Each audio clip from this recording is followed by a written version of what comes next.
Hi everyone, welcome to Chalchitra Talks. I'm Ani, and this week I want to recommend to you Pure by Andrew Miller. Andrew Miller has written quite a few books. Ingenious Pain, his debut book, won 3 awards, and he was able to make mark as a critically acclaimed writer. Oxygen, another of his books, was shortlisted for the 2001 Booker Award. And Pure, that I'm recommending today, actually won the Costa Book of the Year award in 2011. I came across this book because I was reading about the sense of an ending and how it was shortlisted for the Costa Book of the Year award, and it intrigued me. If this book was shortlisted, what book actually won? And I came across this book. Its cover had a man sitting on his study, his head and arms spread out on a table, and his instruments as well. Now, maybe he's tired and sleeping, or maybe he's just exhausted. There are crows flowing over his head. There is a candle whose flame is lit out. And it was just such an intriguing image. I immediately ordered the book, even without reading about it, because the cover was one of the most beautiful things I'd ever seen. And the back of the cover reads Paris, 1785, a year of bones, of grave dirt, relentless work, of mummified corpses and chanting priests, a year of rape, suicide, sudden death, of friendship too, of desire, of love, a year unlike any other he has lived. Now, if you know your European history right, you will be able to connect a few dots. The book is set in 1785. The French Revolution began in 1789. So, the era that Andrew Miller will make for us marks the impending French Revolution. Now, if you've seen the film Marie Antoinette by Sofia Coppola, you will be able to establish a lot of parallels. The era, the eeriness, and the discomfort that is marked in the film is something that you will realize in the book as well. There is never enough for the common public. It's freezing outside, snow is falling, and there are 2 logs of wood burning. Now, to picture 2 logs of wood burn is warm enough. But is it warm enough if it's freezing outside and it's snowing? Probably not. I don't know how many of you have seen this film, Sense and Sensibility, but there's a particular scene in the film. 2 sisters are living in the same room. A sister comes to the room, the other is sleeping in the bed. She quickly lights off the candle, sets it aside, and is so cold, quickly climbs onto the bed and hugs the other. And every time one of the characters climbs into bed, I'm reminded of the same film and the scene because there's never enough warmth.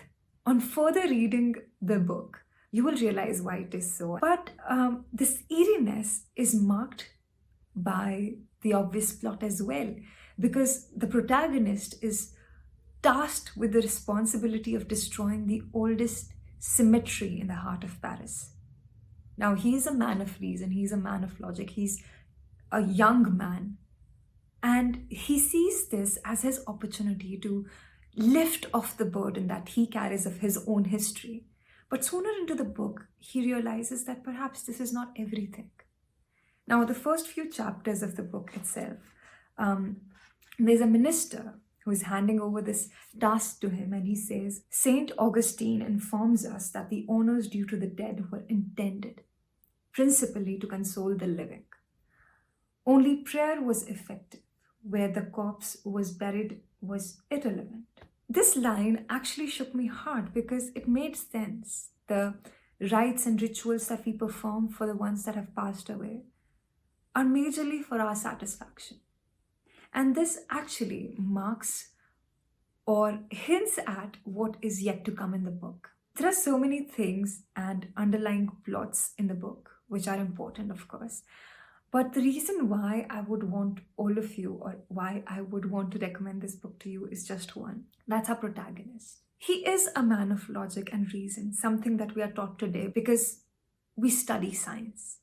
And science asks you to go for facts. And at this time, not many people were engineers. This guy is. And he has learned to always question the facts and to always question whatever is presented to him. And he has gotten into the habit of doing so much questioning that he starts to question each and every emotion that he comes across. This fight between his emotions and logic is so relevant because you actually connect to him. The troubles that he has in his life will actually be the troubles you will connect to, perhaps. There is this beautiful passage in the book, and it comes in much later, so a lot has happened already. He has had some troubled days.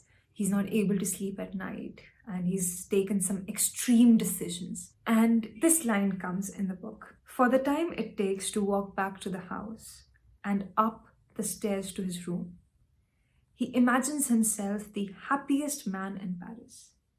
He does not light a candle.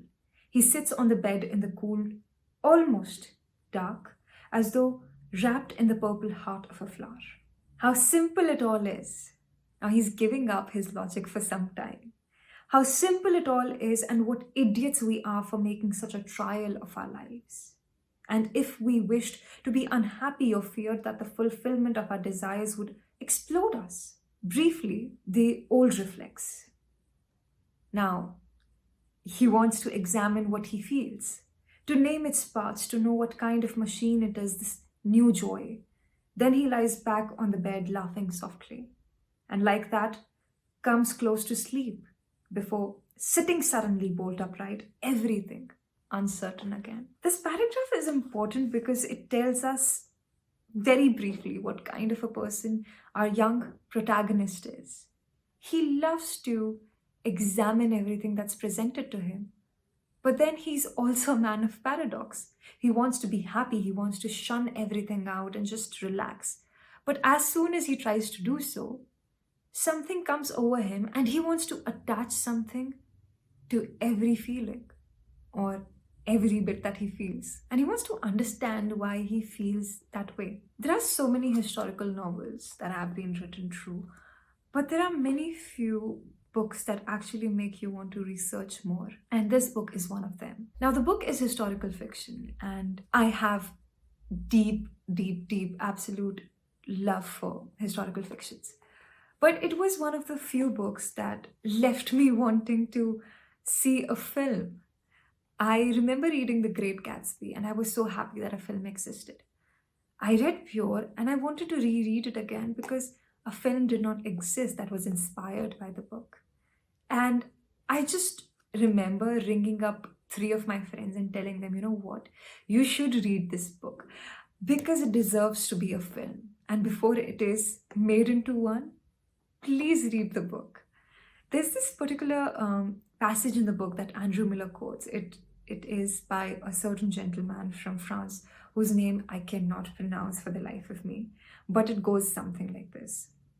"One day I shall mourn for those who are dear to me, or I shall be mourned by them. At the thought of death, the oppressed soul longs to open itself completely and envelop the objects of its affection." So the book is divided into various parts, and each part is preceded by a quote like this.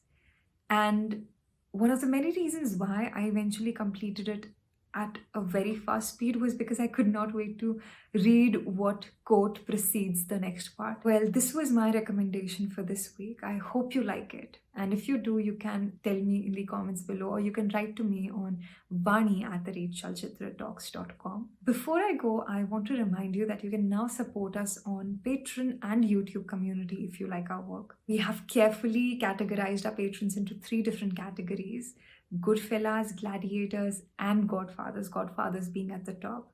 There are multiple perks that come with each category. You can join our exclusive WhatsApp groups dedicated to books, film, and music. You can join Vaibhav and me on our streams. You can also join the weekly quizzes that happen on Chalchitra Talks. And we are now rolling out a new feature for Godfathers. Vaibhav and I will write handwritten letters to them with our favorite quotes, and we will give you exclusive recommendations on calls. So if you like our work, do support us on Patreon and YouTube community. It would mean the world to our team. And I will see you guys again next week.